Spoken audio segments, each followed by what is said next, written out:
You are listening to the Scars and Guitars podcast. My name is Andrew Mackay-Smith, and this is my conversation with Jonas Asplind, the bass player in the Swedish outfit Follow The Cipher. The reason for the conversation was to promote the band's brand new self-titled album. Let's have a listen to what Jonas has to say. Here we go. Hello. Hey Jonas, how you going? I'm doing fine. Sounds like you're... You? Yeah, good mate. Sounds like you're on the road somewhere. Yeah, I'm in the car actually. We've been rehearsing all weekend, so those interviews got like pretty late. Otherwise, I would be sitting down at home. Nah, that's all good. Look, I'm feeling a bit loose myself because my football team just won, and I just messaged John because, you know, John Howarth, who looks after a lot of the interviews, and my team played his team in the football, and we beat them. So I've just been enjoying a bit of back and forth banter between myself and him, mate. So forgive me if I'm feeling a bit happy and on the up. You should be happy. That's a good thing. It's Sunday also. Here it's pretty early here in Sweden, but it's a good thing to be happy, I think. Where we are today, it was about 36 degrees or so, and I was out in the garden doing what I needed to do with the kids, mate. So, yeah, mate, I was looking forward to our chat, though, because I've certainly been getting into the album that you guys have released. Yeah, thank you. And you don't have to, you can take your time. I don't have any more interviews after this, just so you know. Oh, wonderful. So, okay. Well, you know, I was trying to find a tangent to the music you're creating, and then I found a lot of references to Sabaton online, so I don't have a lot of background, but what I will ask you is, what inspired the band to create the self-titled album due for release in May?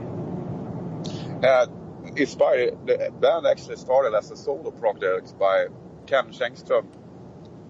He co-wrote a lot of songs together with Joakim from Sabaton for Sabaton.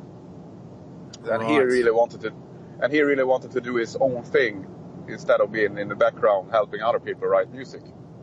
So he started up Follow The Cipher as a solo project, and then it turned out he took us members in because he felt like it should be a band instead.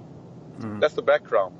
So his background together with Sabaton was that he co-wrote some songs, but he didn't want to do Sabaton songs. He wanted to do his own thing. Mm-hmm. Okay. What about that's background. Well, what about the lyrical themes across the album? On this album, we have more put the lyrical theme on the post-apocalyptic theme, I think. And then we let people paint their own pictures in their mind what the lyrics are a little bit about. But it's about a dark future. Indeed. Okay, about a dark future. Now, is that something that you envisage actually happening, or is that something that you're putting yourself into the third person like a method actor might do? We're more in the third person because we want to write music more like a movie, you know.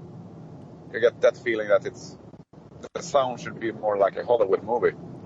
Yeah, agreed. So, that's what I felt. That's what I felt was coming through actually with the sort of the bombastic nature of the songs and so. So, what does the band name actually mean? Doesn't mean anything. Actually, it was like Ken, when he started this band, he had written a song 2005 called Follow The Cipher. So he thought it was a cool title to have for a band. Okay, that's as good as and then you get a little bit of the mysterious thing in the cipher. What is the cipher? Cipher is like zeros and ones, so you can connect that to many things. Gotcha.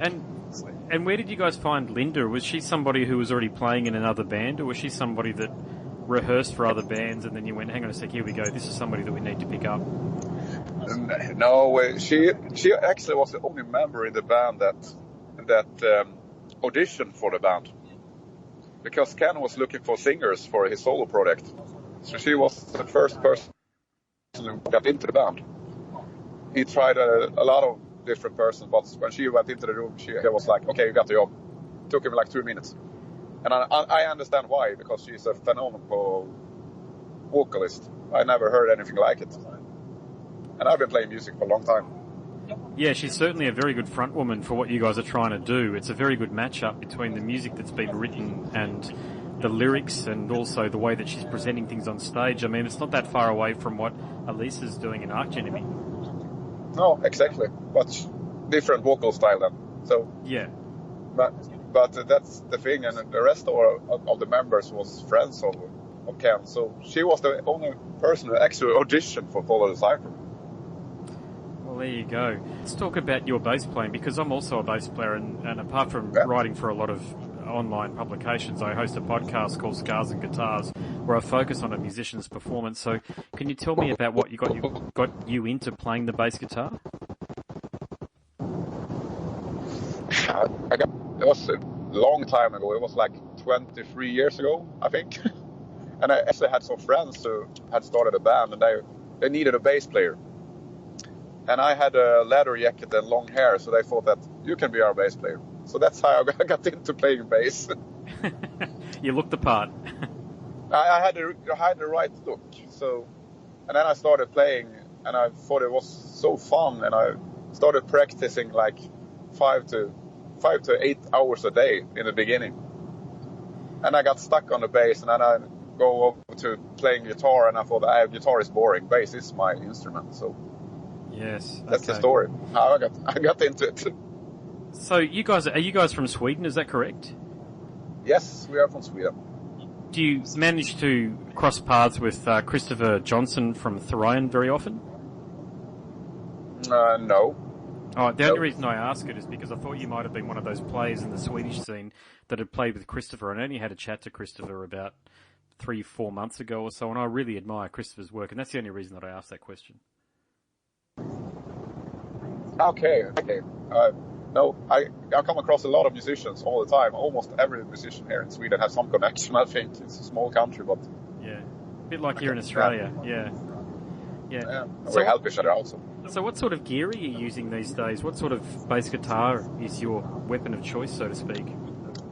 Fender Yes Bass is my first choice all the time. I have a Fender Yes Bass, a Japanese edition from '94. So that's my to-go-to bass. And I have my rig. I use Sunsap Tech 21, if you know what that is. I do. Yeah, I use Sansamp in my own rack myself. Yeah. That's the best thing to use when you play bass. Always sounds awesome. It is. But what's the amplification you use? Because I use that as a tone modifier. I don't use any amplification. I just use that. I just do it right out in the PA system. Oh, there you go. Okay, rightio, and it's always worked for you. I don't like to carry stuff. I had big bass amps before, but I got so tired of carrying all the things. So now it's really easy. And I have a compression pedal too that sounds sometimes so well. EBS compression pedal. Yeah. That's the rig for me. Okay, did you say DBX compression pedal? Yes. Yeah, it sounds like we're using a very similar setup then. The only thing that I'm using in addition to what you've already got is a Gallien-Kruger 1001 RBX head. That's a really good amp. Yeah, I mean, I do a lot of covers work and I perform every weekend or thereabouts, and I have to rely on it, but I've also got the backup 500 MB, the micro bass Gallien-Kruger, and neither of them have ever let me down. I understand. If you do that type of job, you need that type of amplifier as well. So I don't need it when we go out with this. It's so easy to just take the small stuff in a little bag and go to the gig. So what have the interviews been like with Australian media? Have they been what you thought they'd be? Not really. It was a positive reaction from myself because everyone seems to really love what we are doing. Sorry, just cut out there for a sec. Yeah, no, I agree. Yeah, it's, I was talking to a few mates who are really into Sabaton, and that's how that Sabaton tangent got drawn, because I mentioned that I was talking to yourself and the band that you're in, and they're like, oh, the Sabaton connection, mention that. And I thought, okay, look, I won't do much Googling about it. I'll just actually ask Jonas, or yourself, what the connection would be, mate. So there's actually... Well, there's actually a relative degree of awareness about the band here. So do you think you guys would be coming down here anytime soon? I hope so. We hope so that we can come out anytime. And when you come to the Sabaton connection, you can tell your friends that we are really close friends with them, of course. The bass player is one of my bestest friends, so there you go. Really clear connection. Well, I only saw them less than a month ago down in Melbourne, actually. I flew down there and watched Sabaton tear it up on stage at the Download Festival. Great. Sorry that I missed that. I do some work for them as well. just a little bit, some crew work from time to time. Okay, yeah. So we are close friends. We live in the same town, and Falun is pretty small. It only lives 50,000 people there. Wow. Okay. Yeah. There you go. So you know each other quite well, obviously, as you mentioned before. Yeah. We are friends. So we happen to play in bands. So. What about bands like Letters from the Colony? I only interviewed Alexander from that band. It was only a couple of weeks ago. I think I had a chat to him. Do you manage to hook up with that band very much? Yeah, they are friends of ours as well. So Alexander played in my old band. He was the singer of that band. So right. we played together, and he actually mixed this album, Follow The Cipher. Right, there you go. He did not the whole album, but almost. It's like six of the songs he have mixed on the album. Okay. 7. So it's so like, as you've mentioned, it's like Australia. It's a small scene that a few participate in, but at the end of the day, they're very dedicated people that participate in the scene. Yeah, we have love for music. That's the main thing. I think in the metal community, it doesn't matter if you write for a magazine, if you play in a band, or just listen to music. We are all brothers and sisters who help each other out. I feel that way anywhere I go in the world, actually. Yeah, it's a lot like that. And so, what's the reception been like in the US? Because that's obviously the most, or maybe not the most commercially fertile market for you, but it represents a solid opportunity, doesn't it? Yeah, it does. But we haven't started doing interviews really. This week we start doing interviews. I did one yesterday, and it was really positive. He was like really crazy about the album. So we'll see what happens. But when we read on the internet and people write to us, it's all positive. We haven't gotten some negative comments on our YouTube, but that's from the death metal heads, they're really hardcore Yeah, don't worry about that. They're just idiots anyway, people who comment on YouTube and Facebook. I know we don't care about that, but that's the only... So it's overall it's really positive. Yeah, and look, Europe is definitely the richest ground globally for metal bands, so will you be participating in any festivals over the European summer that's coming up? Yes, we are doing Metal Fest in Czech Republic the 2nd of June, and then we do the Grasspop Festival in Belgium, nice. 21 of, and that's pretty big gigs. That's what we have planned for the summer, so I'm really looking forward to that. I really love the Grasspop Festival. It's one of my favorite festivals. Yeah, that's a very solid festival, that one there. And who inspired you when you were a young fella, when you first started tuning into music? What metal bands really tuned you into playing heavy metal? I must say, Mötley Crüe and Wasp was the first love of my life when it comes to music. I was really young when that came, and I thought they were so cool. I really loved the music.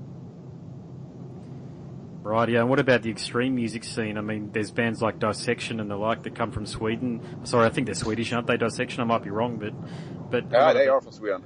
Yeah, Gothenburg. There's some wonderful Swedish bands. I mean, the Gothenburg thing you're talking about, like In Flames and, those bands. I mean, are those bands an influence or an inspiration in any way?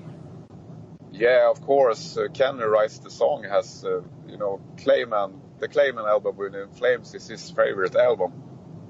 So that scene has inspired Follow The Cipher a lot.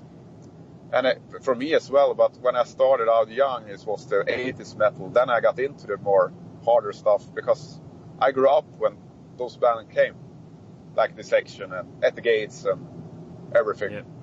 So I got really into the heavy stuff. So I like... That's really cool. What about it's a big inspiration. What about Bathory? They were a band. I mean, I'm 39, okay, so I got into Bathory rather late for when Bathory actually released music to market, which is in the 90s. But you must be a fan of Bathory. Yeah, not personally, not so much. But of course, I like it. But it's a little bit too extreme for me. Not for my personal view. I'm the same age as you. I'm 40, so... Oh, there you go. They're like the... Bathory, to me, remind me of the Swedish AC/DC. You know how, like, as AC/DC is always associated with early Australian rock and roll? Yeah. Bathory is almost like... when I think of Swedish music, I almost always think of really good, solid heavy metal of all different genres. But Bathory were there at the beginning, like what, Cawthorne and Bathory. He is Bathory, really. Like the Venom thing in the UK. Yeah, that's true. But I personally, I was not so much into it, and it was not so much hyped here in Sweden. I think it was more outside of Sweden that he got the attention, really. But he was first on what he was doing, so. Yeah, agreed. Have you had any feedback from Australian listeners and fans in the last sort of 6 months or so? Yeah, a little bit. People are writing to us and say that they like the music, so we'll see now when the albums happens. So because we are a newcomer band, no one really knows who we are. We have played 3 shows, and this is our first album. So let's wait and see what happens. Hi there, this is Andrew Mackay-Smith from the Scars and Guitars podcast. It was at this point that there was a break in transmission. You can imagine how it is, me here in Queensland, Jonas there in Sweden. There are going to be some connectivity issues when you're talking over the internet. Anyway, Jonas dutifully called me back and we continued the conversation. Let's see what he has to say. Here we go. Here he is. Yeah, I think so. Yeah. So now you see me. I can see you. Bad connection when you're driving out in the forest. Yeah, I have my drummer here beside me. So. Hey, how you going? He's driving the car.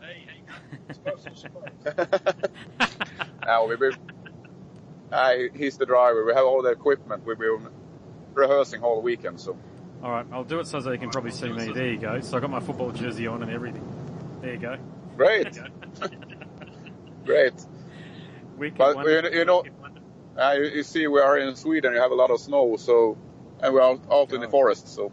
Oh, it looks beautiful. So that's why I had yeah, but I'm tired of winter now, so I can easily have some warmth. Well, come down here, mate. Believe me, we get about. I'm in Queensland, so it's never cold in Queensland. Believe me, the coldest we get is 20 degrees. That's Celsius, by the way. I would love that. That's more mild than this, but it's starting to get spring here, so I'm a little bit happy. There's 2 things we like doing in Queensland: listening to music and drinking beer. It sounds a bit like Sweden. I've spoken to a lot of artists from Sweden over the years, okay, and the only difference between Queensland and Sweden is the bloody weather. Yeah, I think so. It sounds the same. We like to listen to music and drink beer. Not me, I don't drink beer, but I get into it anyway. Well, you don't drink these things? Yeah, I prefer that. Yeah, I like that. Yeah. I like more the hard liquor stuff. Yeah, I've got to say I do too. But I've got 2 kids, mate, these days. So how many do you have kids yourself, or you married? No. Well, I have kids. I'm a music teacher as well, so I have kids in school. So. Oh, wonderful. So you're not just a bass player, mate. You must be into woodwind instruments and keys and everything else as well.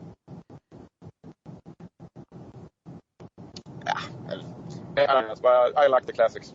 Guitars and bass, singing, piano. I have to teach the kids, but bass is my first love. Yeah, same here. I feel the same way. I play a lot of guitar as well, but nothing can drag me away from the bass. I'm a bit unique in that whilst I might do a lot of interviewing with heavy metal and hard rock musicians, my own style of music and the music that I play is actually funk and disco, if you can believe it. I play that every weekend. I play in disco cover bands every weekend. That's a really fun bass playing, so I understand why you play it. That's right. It's really fun. That's right. I mean, my favourite bass lines would have to be, I've got a big picture of Larry Graham up here, and Bernard Edwards from Chic, and Earth, Wind and Fire, and those sort of bands, because when you play bass and you want to really get into the groove, that's the stuff you get into the groove through. Yeah, I agree with you, because in the metal music you don't have that so much.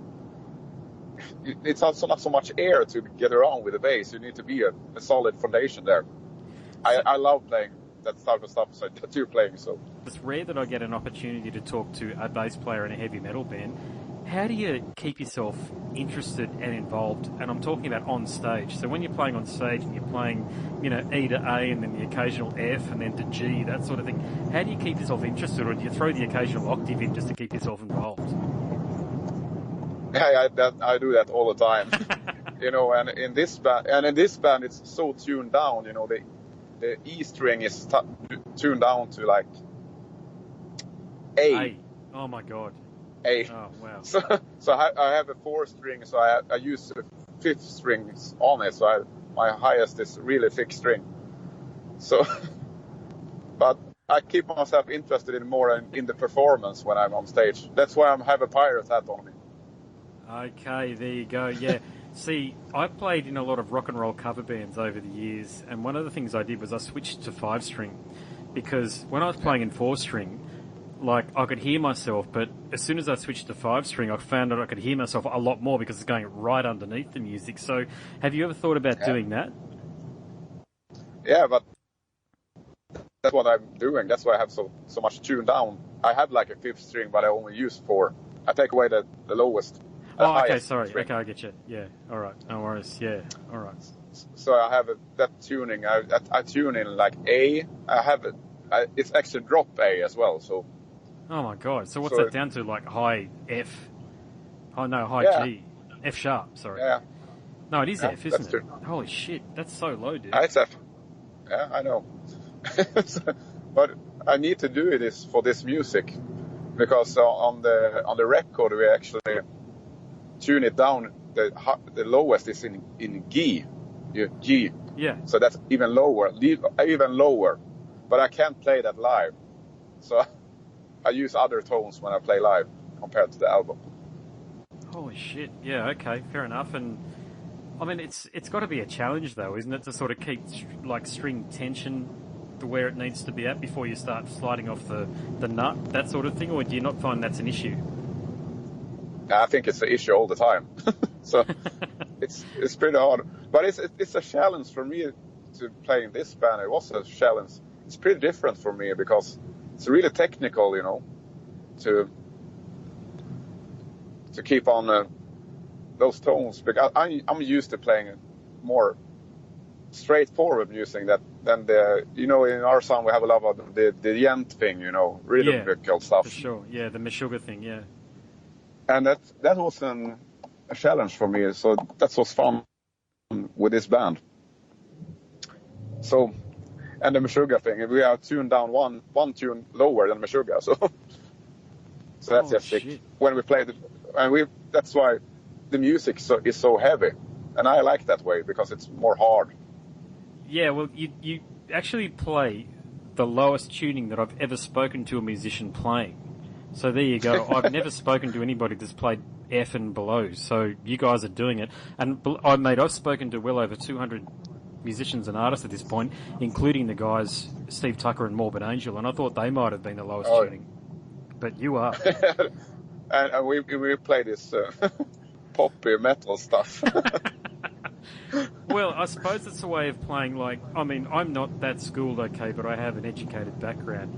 It's a way of making melodic scales sound very deep down, dark and dirty, isn't it, when you play that low? Exactly. It's the sound thing. You get that sound from it. That's why the guitar players have 7 strings. They need it, and they tune down so much. Yeah, a bit like, as I say, one of my favourite bands is Morbid Angel, and the way Trey plays with his 7-string guitar. And he doesn't do interviews these days. Really cool. Yeah, well, he doesn't do interviews these days, but I've spoken to David Vincent and also Steve Tucker, their 2 frontmen over the years, and asked them about the tuning and the way that he plays guitars, and all that they can offer is he just does what he does. But he's playing it on his 7-string guitar. It's just so deep down and dark. Yeah, that's really cool. I love Morbid Angel. I love it. Cool. So what were you guys? Yeah. What were you guys just rehearsing? What sort of were you rehearsing a show for the European? Were you rehearsing for the European shows that are coming up? Yep, they are rehearsing for the shows because we really want to put on a really good live show. And we live in different parts of Sweden, so we always meet up once a month to just one weekend rehearse a lot of hours to get it to work. Yeah, I imagine. And is it one of those things where you guys have got to have everything sorted out before you go into rehearsal, and then when you're rehearsing, it's just a case of, you know, nailing the bolts in a bit tighter, or do you guys actually work things out in the rehearsal room? No, we sit at home and learn stuff, and then we work it out in the rehearsal room. we put everything together. Yeah. Yeah, it's a smart way of doing it. It can be very frustrating. I've played in too many bands where you turn up to the rehearsal room and some of the members are looking at each other going, how does this part go? And you just go, holy shit, didn't you learn it? It was there for you. Yeah, exactly. That's frustrating when you have a member who didn't take the time to put the effort to take out the songs and do it right. But we have not the problem in this band with that. Everyone is skilled in what they are doing. So. Yeah, and your singer is, sorry, Lisa, does she come from Sweden or does she come from somewhere else? Yeah, she's from Sweden as well. Right, yeah, and it was just a case of auditioning and, you know, putting it out in the local online classifieds and finding her that way, or did you have to go through the record company and find somebody that was very capable? No, we didn't have a record company when we started. It was Ken who just said that he looked for singers and put out. He wrote songs for Sabaton, and a lot of singers were interested to sing on his songs. So that's the way he found her. She saw that he was looking for singers, so she drove those miles to just audition for him. The reason I ask is because I must have auditioned 30 singers over the years, and all but one or two have been completely shit, I must say. Like, it's hard. What I'm saying is it's bloody hard to find the right person, but did you go through a lot of people? Do you know if you went through a lot of people before you found the right person? I think it was 2 or 3 people before her, so it was not so That's hard. It. Wow, okay. Yeah. Right. Yeah, okay. Well, no, I can speak from personal experience putting out ads for bands that actually get paid to play. Even then, you get people turning up saying, yes, I can do it. Then when you put them on stage, they look at you like deer in a headlight. And this is in covers bands when you're playing 3 or 4 sets over 4 hours, and you can't help them. Even if you can sing yourself, you can't help them sing their parts because it's going to be a different vocal harmony. Exactly. So, yeah, but no, that's incredible. And then we have Vico, the other guitar player. He is also a good singer. So we have 2 good singers in the band. He's also a sick singer. Well, it sounds like the foundation's there for a very good career for you guys. Let's see what happens. As long as we have fun with it, we'll keep on going anyway. That's the important thing for us. Yeah, that one essential ingredient, as long as it's fun. And, mate, with your age, and look, feel free to not answer this question, but, you know, have you got a mortgage? Have you got other commitments that require financial commitments? So, you know, what's it look like for you? What's the balance between playing in the band and keeping yourself financially solvent elsewhere? For me, I've been working with music full time over 20 years. So with music, now I'm a music teacher. I've been doing other stuff. Of course, it's hard. And that's why I say as long as I have fun with it, because I've never thought that I will be a millionaire by playing music. I just do it because I need to play music, and it's my passion in life. Yes. But of course, you need to earn money. That's why we don't throw ourselves into it right away now. All of us have day jobs, and we need to pay our rent at home and buy our food. I mean. So yeah, so it's a challenge. The position we are now is really good that we can go out on tour and hopefully get some money home as well to pay the rent. Let's see what happens. No, agreed.